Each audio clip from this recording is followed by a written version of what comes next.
I have some embarrassing photos on Facebook. Like really embarrassing. Like blackmail embarrassing. So when I found a video of Mark Zuckerberg himself threatening to steal all my photos and expose them to the world, I panicked. And I wasn't alone. Facebook stock dropped. Social media companies blocked the video. And I wiped my old Mohawk photos from the face of the earth. The only problem? That video wasn't him. It was entirely faked. Merely a digital reconstruction of his past videos, made to resemble how he acts and speaks. And it fooled thousands across the nation. Yeah, you can call me gullible all you want for believing it, but according to the New York Times in June of 2019, the Zuckerberg catastrophe was a prominent example of a deepfake, the technology behind transforming old footage of public figures into videos of them saying just about anything you want. And this extends far beyond my Mohawk crisis.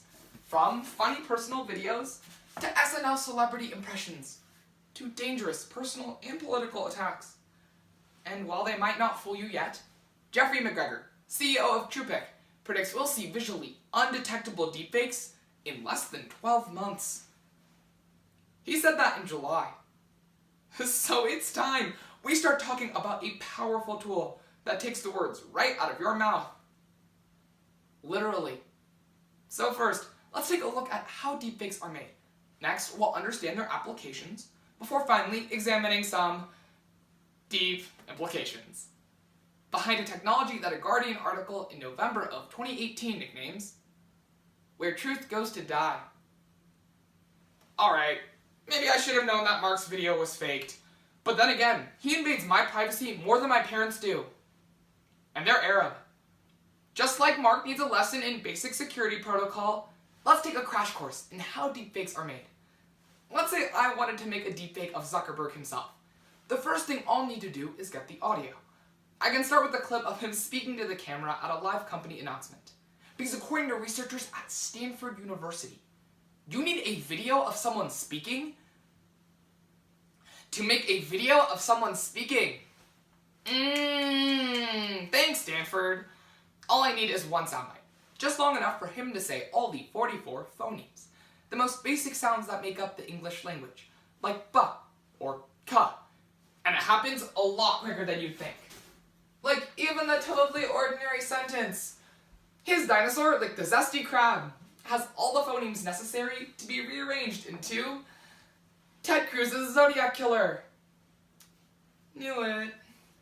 A Vice article in May of 2019 explains, you only need a couple seconds of audio to construct any fake sentence you want. From there, two sets of artificial intelligence work together to create the video.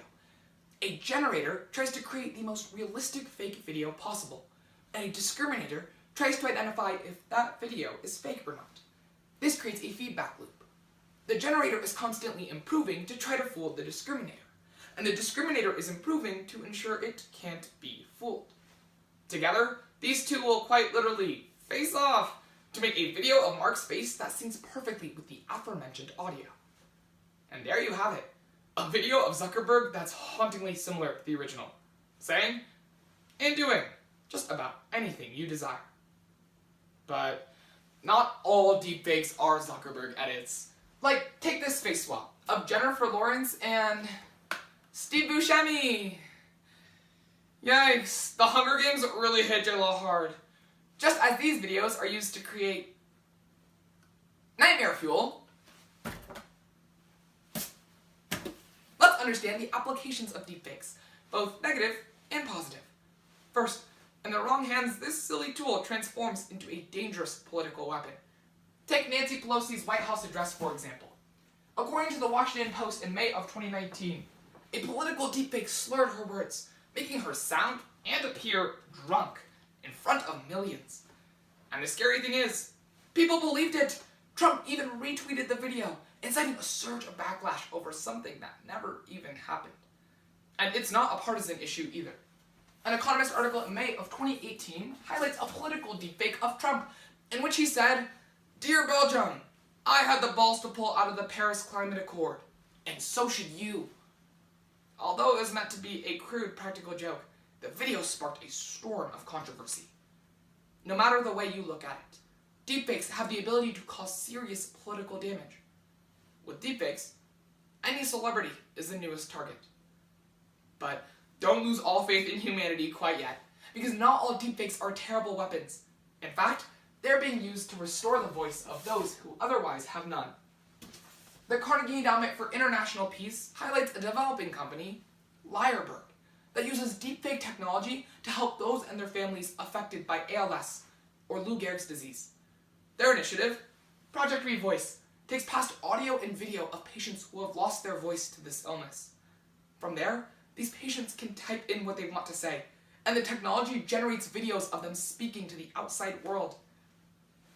Lyrebird is giving survivors a newfound ability to communicate, restoring their voice.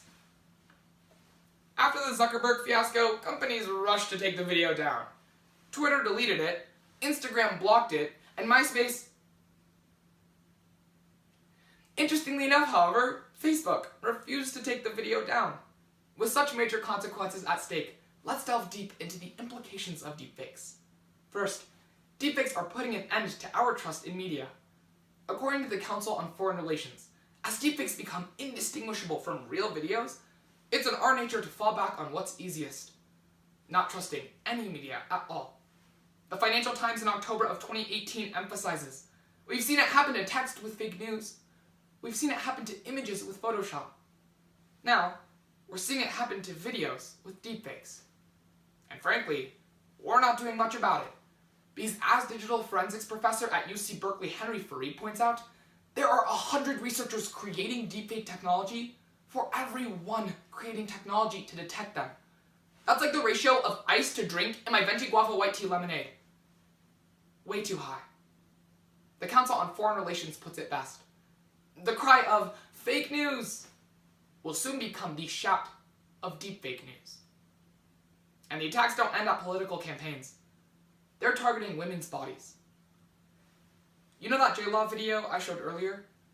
Well, deepfakes are being used for face swaps like that, only with pornographic videos. And it's ruining women's lives. Look, I'm not a woman, so don't take my word for it. Take Noelle Martins. She told ABC that one day she woke up to her phone exploding with notifications. To her dismay, her face had been digitally plastered onto a random naked woman's body, in an act known as revenge porn. By using deepfakes, her perpetrators found a believable way to sexualize and dehumanize Noelle, all without her ever even knowing it. She explains that she was the one blamed for the attacks of her perpetrators, after being called a fat, attention-seeking whore online. And unfortunately, Noelle's story is not unique. It wasn't for Kate. It wasn't for Laura. Not for Scarlett, or Katie, or Rana, or any of the thousands of women affected. Because as Vox points out this past October, 96% of all deepfakes are sexualized videos of women without their consent. Deepfakes are using the most modern technologies to perpetuate the most archaic attacks, putting down women for their sexuality. In the most inhumane way, deepfakes are pitting women's bodies against themselves. Deepfakes are starting to challenge the notion that seeing is believing. By looking at how they're made, their applications and their implications, we gain an insight into the future of media as we know it. So, yeah, maybe I shouldn't have been so quick to delete my old mohawk photos. But, luckily enough, I kept one. Unfortunately for me, an embarrassing hairdo like that is something that could just never be faked.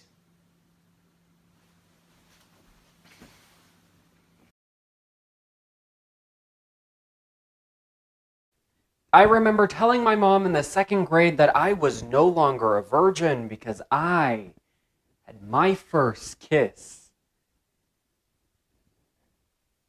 We learned a few things that day. Number 1, I had no clue what that word meant. And number 2, that an 8-year-old can give their mom a heart attack. But I mean, my girl Katy Perry was right when she said, I kissed a girl and I liked it. Except it wasn't a girl. Because it was my genetically bred Labradoodle named Cuddles. Duh. After realizing my excitement of my first kiss, even if it was with a mutt, it made me realize that there has to be so much more to this simple situation. And I'm not alone. Michael Castleman, American journalist and apparently a kissing aficionado, which is a real thing, explains.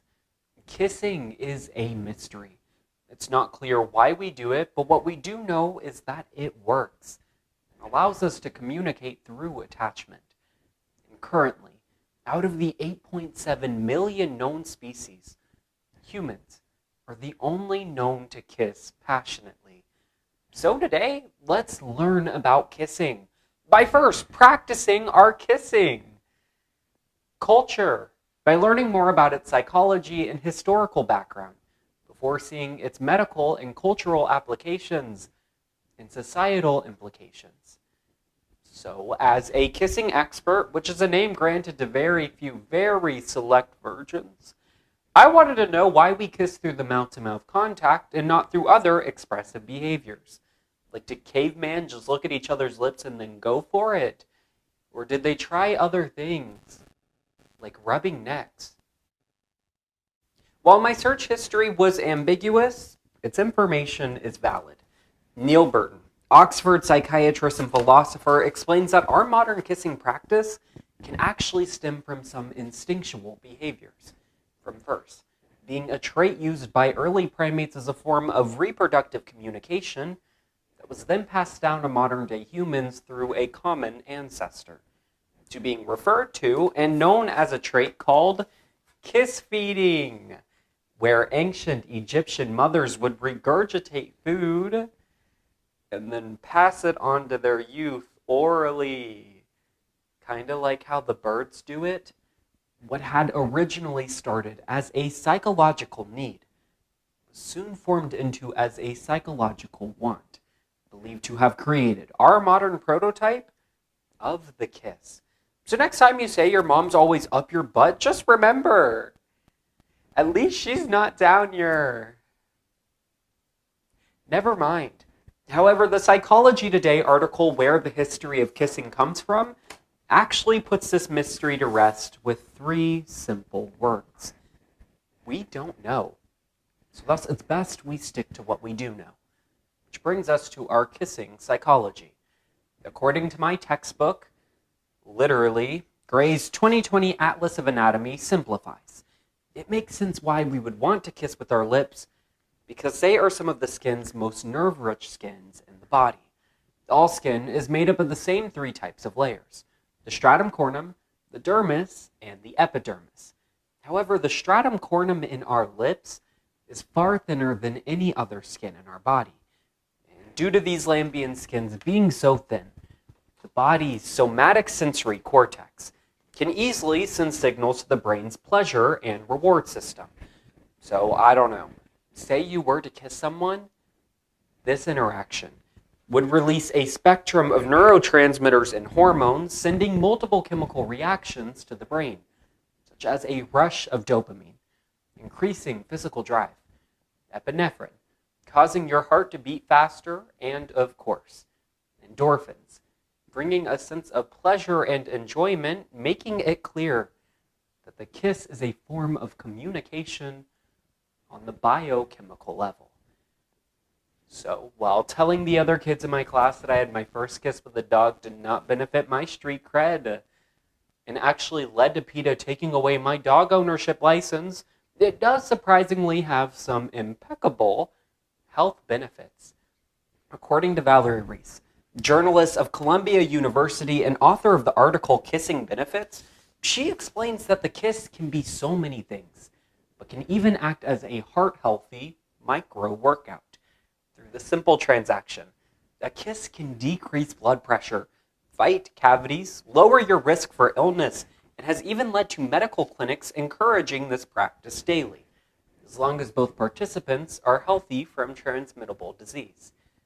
And this is why The National Healthline Organization publishes that the average human being should sanction up to 7 kisses a day for bodily maintenance, and a total of just 11 kisses a day to experience physical and mental growth, which means some of y'all haven't met the quota. And if you haven't, that could change. Leave your phone number in the comment section down below. Moreover, while kissing may sound like a universal custom, the BBC actually reports that, well, when we pucker these lips up, they can actually show diversity across the globe. In their study of 168 cultures around the world, the total of 90% practice some form of the kiss often. 46% use it in the romantic way we all know it as. And only 10% don't practice a kiss at all, saying it is just gross. Which is exactly why my mom won't kiss my dad anymore. They got a divorce. As the Washington Post article, a kiss is not just a kiss points out. In European countries, a kiss on the cheek acts as not just a cultural greeting, but symbolizes respect and diligence. In Bangladesh and Thailand, the kiss is strictly a private practice, only to be shared on important occasions, and yet in some societies today, the kiss is illegal, especially in Dubai, which sounds harsh, but is definitely a regulation that U.S. high schools should enforce, because it is just nasty. The point is, kissing is nuanced and complex. But how do these implications apply to these intricacies? The CDC reports in 2016 that 1 in 54 children in the U.S. will be diagnosed with autism spectrum disorder, or ASD. But how does this relate to kissing? The Autism Speaks organization publishes that people with ASD face challenges displaying emotions to non-disabled people, leaving those with ASD feeling alienated and stigmatized. However, Tuluka Prasada, disability activist and mother of a child with severe autism, reconstructs these meanings by saying, "After a long and stressful day, I felt 2 little hands wrap around me and the touch of a kiss press my cheek. My son Devin kissed me." She explains that this kiss meant everything to her, because her son Devin was cognitively able to register that his mother felt hurt, and in turn kissed her to show her that he understood her sympathy. Devin isn't alone, because 1,200,000 children with autism are challenging these stigmas every day. Just like my brother, who after years of physical therapy shared his first kiss just this last summer, and since then has communicated this love to my family every day. What I'm saying here is that it is so easy to view kissing as a hypersexualized interaction, when in reality, it's an emotional connection. Kissing is celebrating a union after the legalization of same-sex marriage. Kissing is marking the reunification of the thousands of troops around the world, connecting through this gesture. And kissing is forming real, valid relationships with you and your loved ones every day. As Toluca reinforces, it was never about the physical interaction of the kiss, because it was always about the emotional connection that it can form. So today, we kissed up on the psychological and historical background of the kiss, before seeing its modern-day applications and societal implications. So whether it's seeing your significant other, meeting your first child, or even sharing some love with your dog, kissing has become part of our culture, and it isn't going anywhere. While you may find it to be distasteful, I encourage you to remember what lies at the kiss's core and how it has become a catalyst for societal change. Because because at the end of the day, I think we could all use a little more puckering up.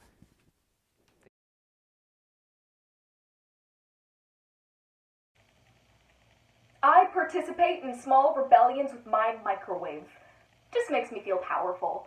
It's not like I don't know how to microwave something like a normal person. Look at box, read time, punch in numbers, not for me. Look at box, read time, ignore time, punch in very specific and weird numbers to follow my algorithm, not for perfect heat, but for pure joy.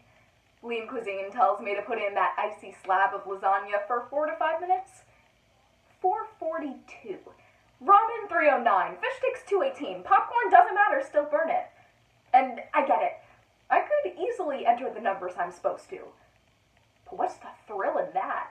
A change by 4 or 5 seconds won't make a difference for heat, so might as well do nonsensical numbers. But who's to say which numbers are sensical anyway? I mean, we invented them. And now we live our lives completely defined by numbers, tools that we created.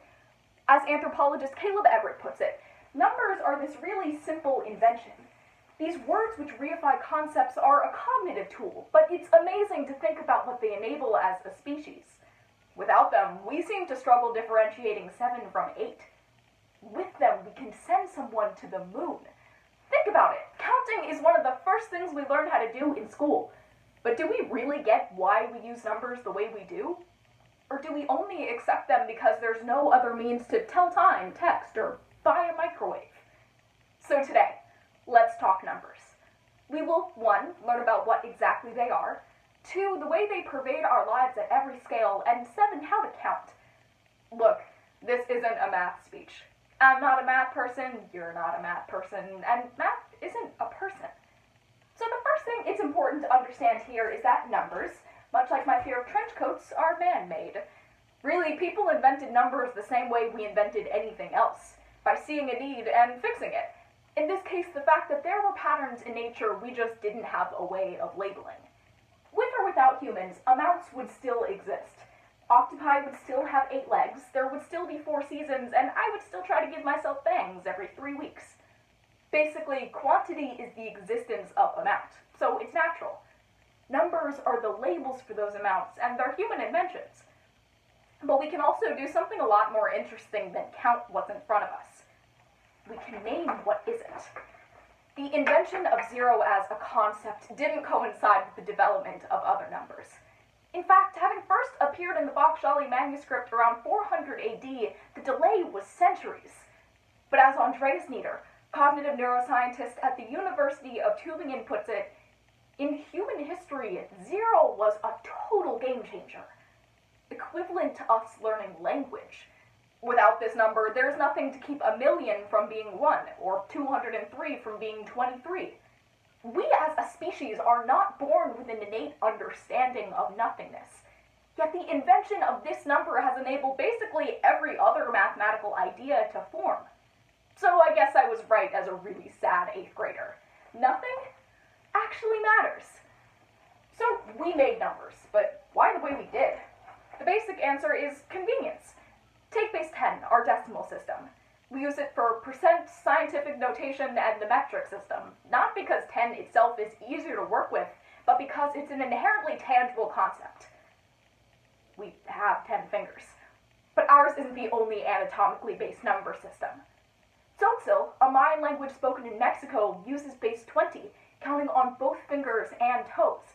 And the Oksatmin people of New Guinea have a base 27 counting system, where their words for numbers are the same words that label the body parts used to count. For instance, their word for 16 translates both 16 and ear on the other side. But it's not only about physical convenience. Assyriologist Hildegard Louis, whose name I couldn't have made up if I tried, posits that we use base 60 for minutes and hours because of its divisibility. You can easily break it up by any of its 12 factors. And there is an official dozenal society which believes that base 12 should be adopted for all measures. They point out that it covers both anatomy, you can count the joints of non-thumb fingers, and visibility. It also has more factors than 10 does. It seems numbers have this duality, where they're so integral to our development as a species, but in no way would exist without us. So even though we're all basically equipped with the same set of numbers, the way they function can vary widely, especially between cultures that teach additively and those that don't. Basically, we see numbers as increasing like 1, 2, 3, 4. But as a 2008 study by cognitive neuroscientist Stanislas Dehaene shows, for the Mupiriku people of the Amazon, numbering looks a lot more like this, unevenly spaced intervals based on proportion. It's a method that's actually much more innate to human nature because it better reflects it. Think about proportion this way. If you have one boombox playing at full volume, to get a sound twice as loud, you don't need 2 boomboxes, you need 10. For a sound 3 times as loud, it's not 3, it's 100. And it makes sense that for survival, proportion probably matters a lot more than added quantity anyway. Like the question, is one line about to attack us, or 2? Is a very different question than, are 96 lines about to attack us, or 97? Even though in both cases we're only adding 1, it's the proportion that matters more. So the perception of numbers function varies. But what if there weren't any to perceive? What does life look like when it's lived without numbers? For the Piraha tribe in the Amazon, this isn't a hypothetical. The book Recursion and Human Thought, Why the Piraha Don't Have Numbers, details the ways in which the tribe's annumeracy manifests. For one, they don't have money, relying instead on a barter system of Brazilnut, sorvasap, and wood. But even more ubiquitous concepts, like time and its passage, work very differently. They sleep in several short intervals instead of set hours. Age is described just relative to other family members, with words like elder, son, and daughter. And without numbers, history is valued less as a timeline and more as a matter of personal experience. In fact, missionaries came to the Piraha in the 80s, but upon finding out that the evangelists had never personally met Jesus, they supposedly became uninterested in Christianity. Relatable. Point is, all peoples trade. We all sleep and denote families and keep track of where we've been so we know where we're going. But numbers have the ability to change the foundation of human interaction, which is part of what makes it so concerning when we misunderstand them, both in size and scope. Take million, billion, and trillion. All of these sound large, but we often don't understand what they mean, unless they're put in other terms, like time. A million seconds is 12 days. But a billion seconds is 32 years. And a trillion seconds is nearly 32,000 years. There, the difference is so much clearer because the number words alone often fail to communicate real meaning. And when that's applied to statistics in our everyday life, it can be concerning for us not to know what it means for 40 people to be laid off, or $1 trillion to be stored in a hedge fund, or for 11 million people to have been killed. See, we all know that in the Holocaust, 6 million Jewish people died. But we process the fact that if you had a list of every Jewish victim's name and set out to read 1,000 a day, it wouldn't take you a few days or weeks or months. It would take you 16 years and 4 months to say everyone's name. And that's just the Jewish victims alone. The dehumanization of statistics is a direct result of our misunderstanding of numbers. When we don't understand what they mean, the lives behind them are rendered incomprehensible. None of us could have gotten this far without numbers. We've been defined by heights and GPAs and birthdays. They were required to build everything in this room. So to choose not to learn about numbers is to choose not to learn about the world around us. But by taking a look at their backgrounds, applications, and implications, we can begin to. Understanding numbers as a product of anatomy, nature, culture, and more is integral. And we have to try to learn about them. And we can. In fact, I'm counting on it.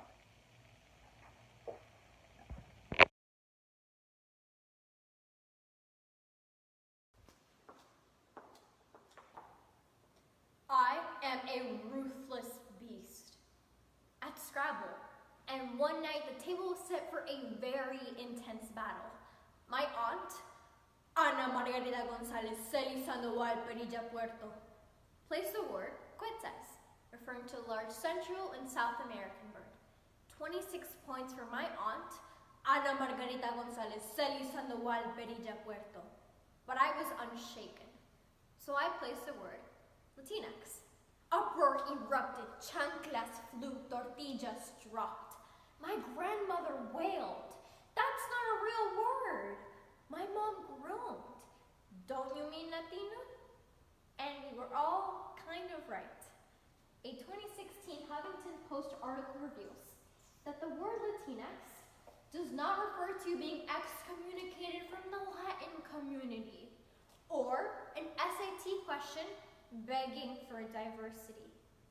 Instead, it forms part of a linguistic revolution that aims to move beyond the gender binary. This word has caused quite a polemica in the Latin American community, the American Latins, and everywhere else, where the word's usage, validity, and description is being questioned. However, the word has been officially adopted to the Merriam-Webster dictionary as of, marked by, or relating to Latin American heritage, a gender-neutral identifier and alternative to Latino and Latina. But even the definition is confusing. So we must turn to today's only expert, Maria Juanita Oran Gonzalez, Celis Sandoval, Perilla, Puerto. Because in order to fully understand the limits and the future of a term that describes a whole community, we must analyze the X factor by first tracing the evolution of the term, then seeing how it is being used today, before finally observing the FX that has gotten everyone going, Latin, huh? You know, I may not seem like a very scary person. You can probably tell by my size, but when I step into the Scrabble ring, my opponents know me through various nicknames.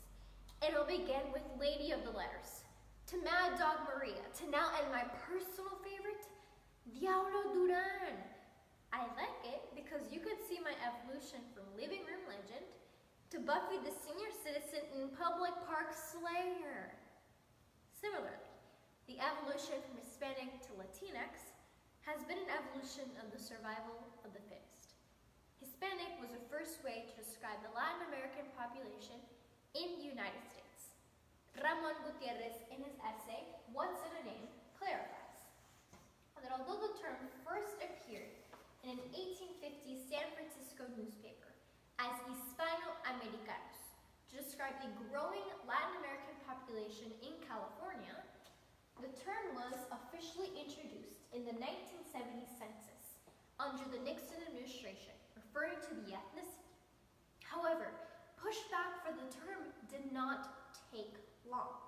George Cao, professor of Latino and Latina Studies at Northwestern University, argues that the term Hispanic is a nod towards Spanish colonialism and a symbol of government branding, rather than being embraced by the community itself. A collective identity emerged and Latino took the stage. So this is where it's going to get a little bit confusing, because I'm going to go from Latino to Latina to Latinx. That's a whole lot of letters and only one Maria. So I will use Scrabble to help explain. We begin with the base of the word, Latin. An area on the map, a type of music, and an alarm for my Duolingo-related sleep paralysis. However, when we add an A, we are describing somebody who identifies as a woman. She is Latina. When we add an O, we are describing somebody who identifies as male. He is Latino. But because Spanish is a gendered language, the same O describes a group, a plurality, encompassing various Latin American identities. However, in this group, in the presence of one man, no matter how many other people of other gender identities, you would use the masculinized version. Therefore, many people who lay on the intersection of Latin, queer, or female began to ask themselves, why is the masculinized version, or Latino, being used to describe a non-masculinized group? A gender-neutral identifier was born, Latinx. And as Google searches for this term skyrocketed, it became a widely used identifier that challenges modern linguistics. However, many people still ask themselves, well, why should I use Latinx? Well, the term Latinx is the first gender-neutral identifier in the Spanish language. The end of the previous word, Latino, represents the Spanish language's past and present of toxic masculinity in our language. And by using the X, we are rejecting the gender restrictions placed before us. In the Lexicon Valley podcast, Mike Volo and Bob Garfield tell the story of the gendering of the Spanish language and how it contributed to using Latinx today. And we have the Greeks to thank for. Again, like they gave us math, a gendered language, and my big fat Greek wedding. What a classic. Philosopher Pythagoras believed that if there are two sexes, then our words should represent the two categories. He masculinized fun words such as leader and unicorn, or el líder and el unicornio, and leaving the ladies with words such as garbage, whale, or la basura and la ballena. Much to Pythagoras' disdain, he created a linguistic conundrum, where the word had to match the gender stereotype, influencing thousands of languages. And due to the Spanish language's colonial ties, it became so gendered up to the point where the masculinized version became the default, the gender neutral when describing the community. However, by utilizing Latinx, it becomes an act of defiance, a sort of rebellion against the toxic masculinity embedded in our history. Instead, we are promoting the fluidity in our language. Queer Latinx activist M. Alvis writes, to me, being Latinx is feeling solid in two or more places. That means embracing the rich culture of my ancestors while rejecting the gender restrictions placed before me.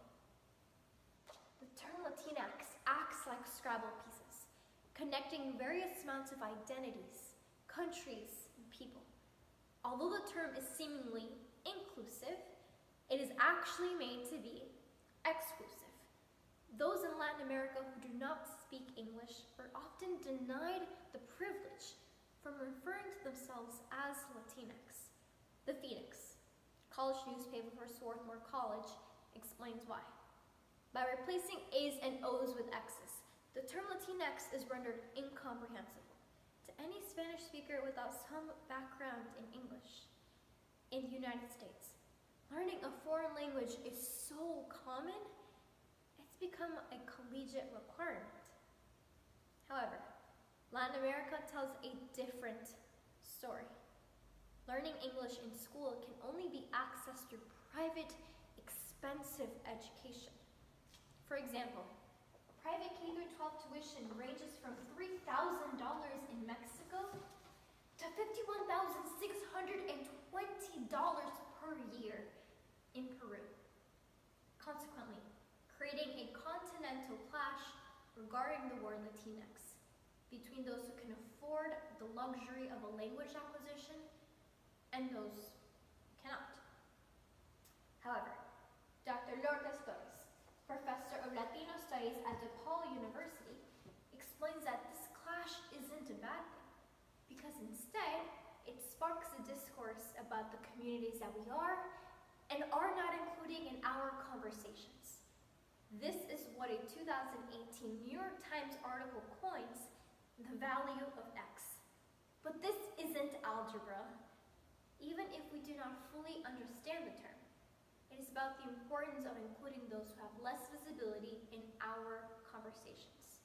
It becomes less about the X and more about the Y. At the end of the day, the term Latinx goes above cultural and linguistics lines. And it even crossed my family lines, where my aunt, Ana Margarita González Sales Sandoval Perilla Puerto, learned a new word. And hopefully, I have done the same for you. Taught a new word that you can add to your vocabulary. And hopefully, that will create an excellent future.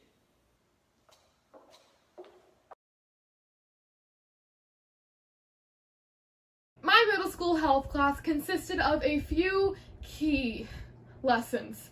don't smoke pot, don't drink beer, and exercise daily. And I'll be honest, y'all, 13-year-old me was totally into it. I mean, the thought of doing anything illegal made goody two-shoes Braden break out into a sweat. And exercising probably would have too, I mean, if I did that back then.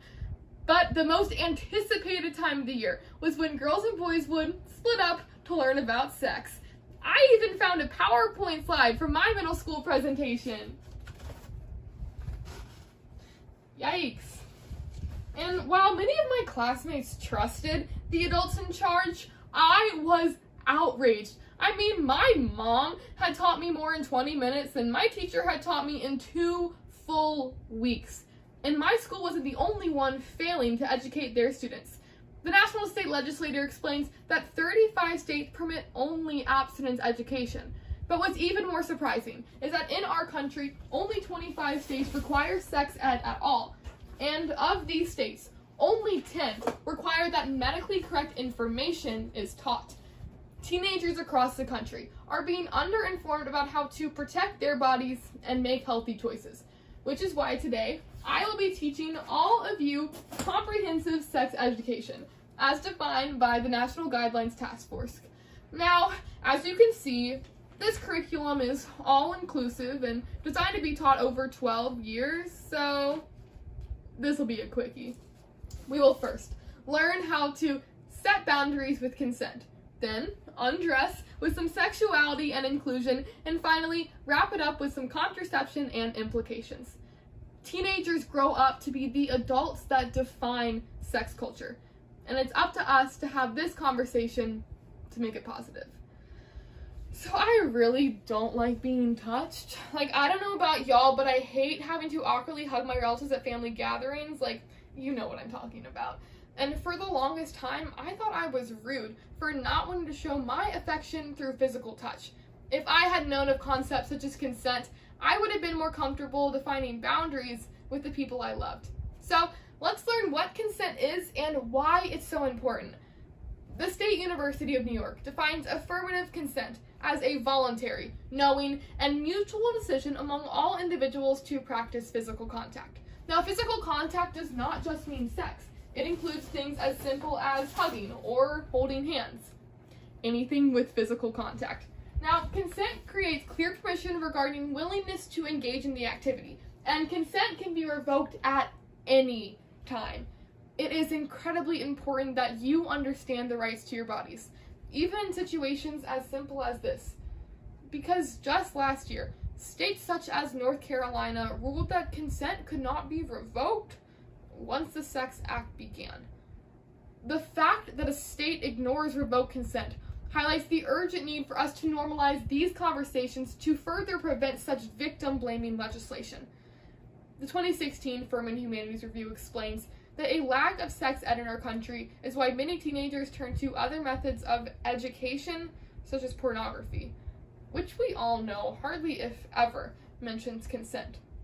And this lack of understanding from consent is why the JAMA Medical Health Institute of 2019 explains that 1 in 16 women's first sexual experience is rape, and that 56% of women say they felt physically or verbally coerced into having sex their first time. Taking this into consideration, it's clear that it is important for us to understand how to set consent in our own terms. Doing so will not only protect our well-being, but respect the boundaries of everyone around us. So, now that we understand this basic concept, let's learn how to include everyone in conversations just like these. It was not easy trying to figure out my sexuality during these straight education classes. I had to resort to taking Am I Gay BuzzFeed quizzes on my mom's laptop and immediately clearing the search history afterwards. I mean, incognito mode was practically made for kids struggling with their sexuality. When teens don't have access to inclusive resources regarding sexuality, they can internalize that their feelings are abnormal or wrong. And this internalization can further isolate already marginalized individuals. Lessons of inclusivity could have helped me and so many others come out of the closet, So let's learn what these lessons look like and how they affect students.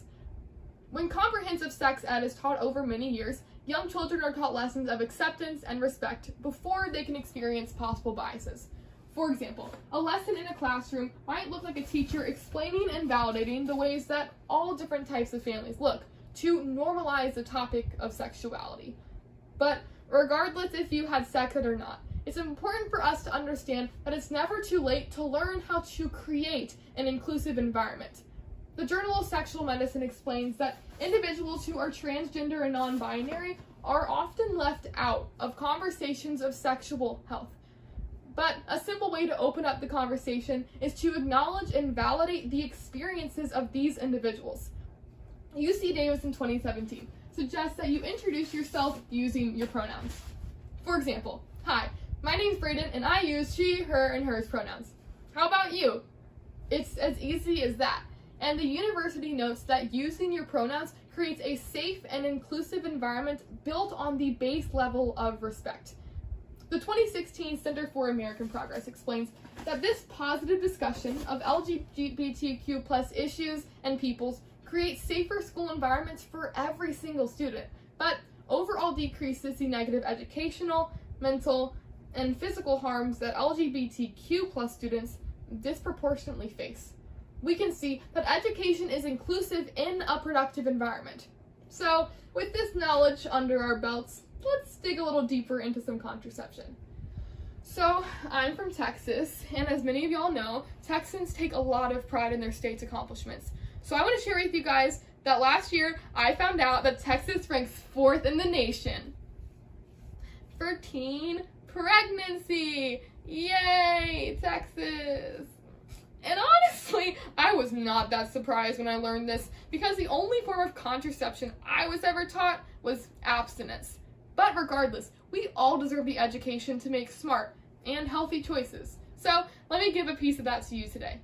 But the most important thing I want you to take away from my speech is that everything that I've already told you and that I'm about to tell you are extremely personal decisions about your body that only you can make.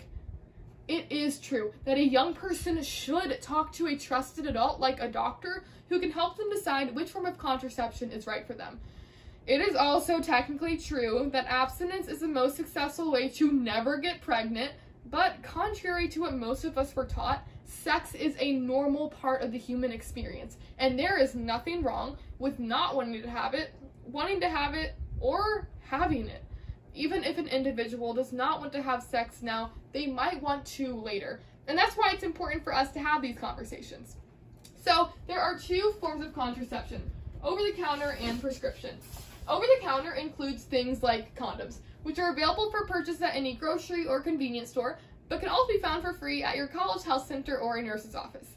Planned Parenthood explains that condoms are 98% effective in preventing STDs when used correctly every single time. But if you pair a condom with prescribed birth control, your chances of pregnancy decrease to less than 0.1%.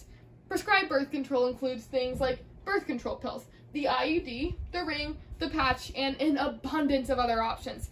If you don't have access to healthcare, you can visit websites like Nurex or go to your local Planned Parenthood clinic, and they can help provide you with free or reduced price birth control. But even if you are not in the biological position to get pregnant, you should still use protection during sex. Things such as dental dams and condoms can be used for protection during oral sex. And medications like PrEP can help you stay protected from HIV. A University of Washington study in 2008 explains that individuals who received comprehensive sex ed had many positive health benefits. These students were 60% less likely to get pregnant, were less likely to get an STD or HIV, and were actually less likely to have sex. So, now that I have given you this information, you are statistically guaranteed to make smarter and healthier choices. So, you're welcome. But today, we discuss more than most middle schoolers will ever see in any sort of classroom till the state of education is changed in our country. But in reality, the purpose of my speech was to fill in the holes that you might have missed out on in middle school. Sex education, when done correctly, has the power to empower individuals about their sexualities and bodies. So, Now that you have the tools and the knowledge to promote consent, to include everyone in your conversations, and to broaden your knowledge on contraception and protection, let's come together and share this information with students who would have never received it otherwise.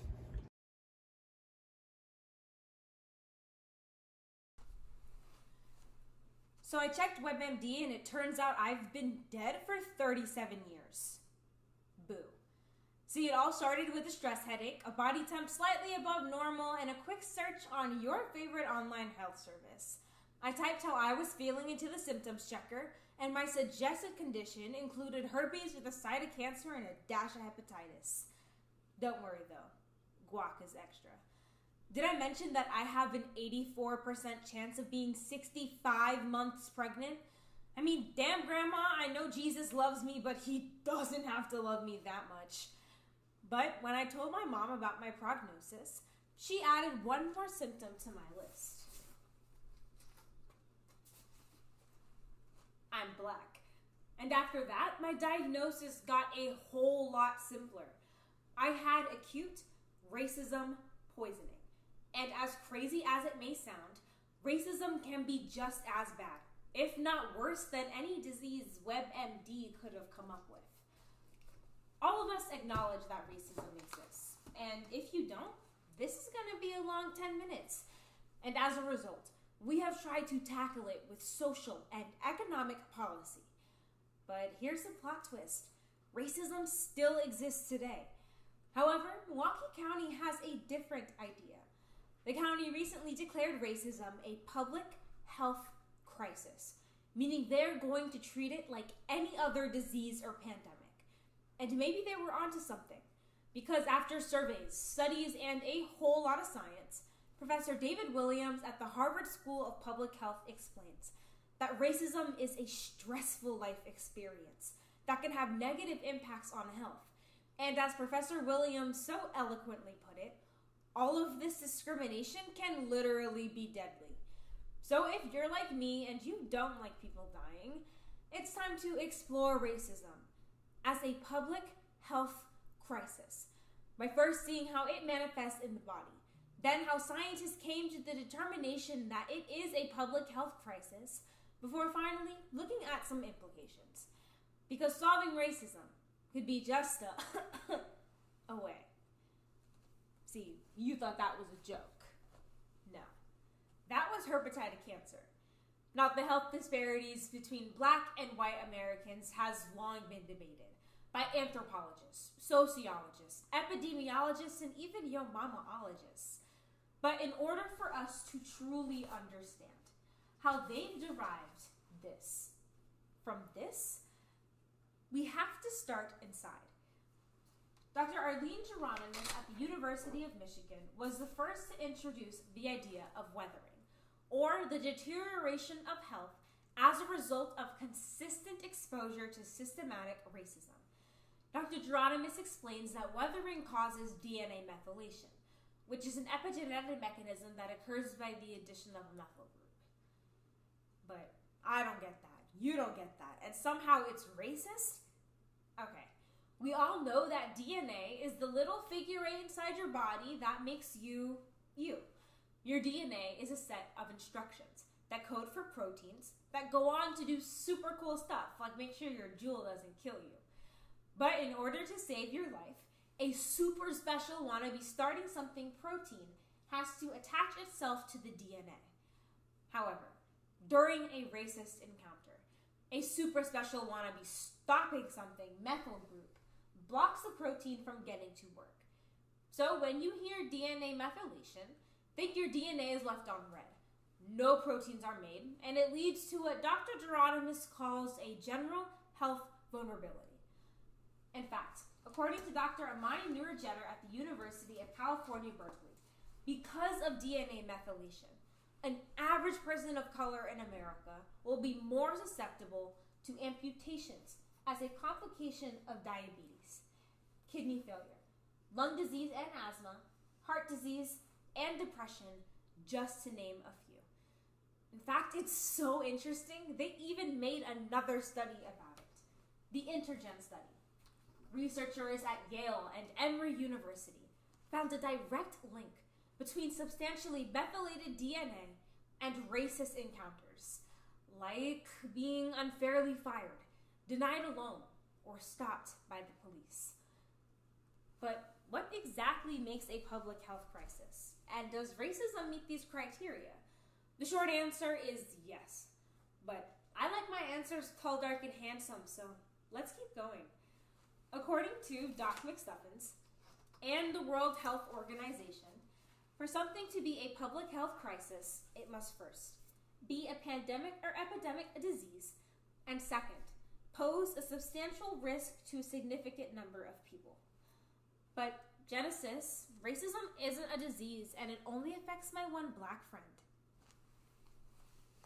Settle down, audience. Because according to Merriam-Webster, for something to be a disease, it must impair functioning and have signs and symptoms. Well, we just saw how racism impairs DNA functioning, and it does in fact have signs and symptoms. According to Dr. Nancy Krieger at Harvard University, the most common being hypertension. Second, the Center for American Progress confirms that people of color make up 40% of all Americans today, and racism is affecting all of them. But just because being a person of color is hazardous to our health doesn't mean we can just Rachel Dolezal our way out of disease, especially when that disease is a global pandemic. As Memphis community activist and pastor Earl Fisher put it, if white America has a cold, then black America has the flu. If white America has COVID-19, what do we have? Coronavirus has been called the great equalizer, but our attempts to flatten the curve have only widened the gap. Compound disparities and hundreds of years of structural racism have created a lethal storm for my community. For example, despite making up only 13% of the population, Black Americans account for 1/3 of coronavirus deaths. And so it makes me wonder, if white America recovers, when will we? So, racism is a disease, but there are no vaccines for racism, no cure. We can't just inject everybody with anti-idiot serum. Instead, we can just look at the implications and imagine. Imagine a world where racism is actually treated like a disease. Well, for starters, being racist costs money. I'm talking Bezos breakup kind of money.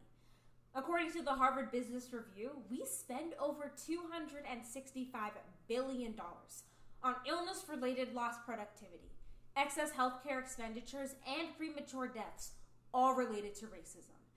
By being just a little less racist, America could literally save money and live better. Walmart knew what was up. And second, imagine a reinvigorated law enforcement. Boston University and the University of Pennsylvania explain what a, quote, public health perspective on 21st century policing would look like. No officer would leave the academy without training on implicit and explicit bias and how that affects people's actions under stress, effectively decreasing police killings in Black and brown communities. But I get it. Some of you may be wondering, how does this affect me? Well, for starters, all types of discrimination, not just racism, affect our health. Sexism, ableism, homophobia, xenophobia, all of it makes us sick. Our bodies don't care what society projects on us, but once it feels attacked by systemic inequality or otherwise, it responds, it weathers, and eventually it breaks down. And finally, you could be a straight, white, cisgendered, able-bodied, upper-class male, and you will still feel the effects by a little something called secondhand discrimination. As University of Florida professor Connie Mulligan explains, simply knowing someone affected by discrimination will increase your genetic markers for chronic stress, anxiety, and depression.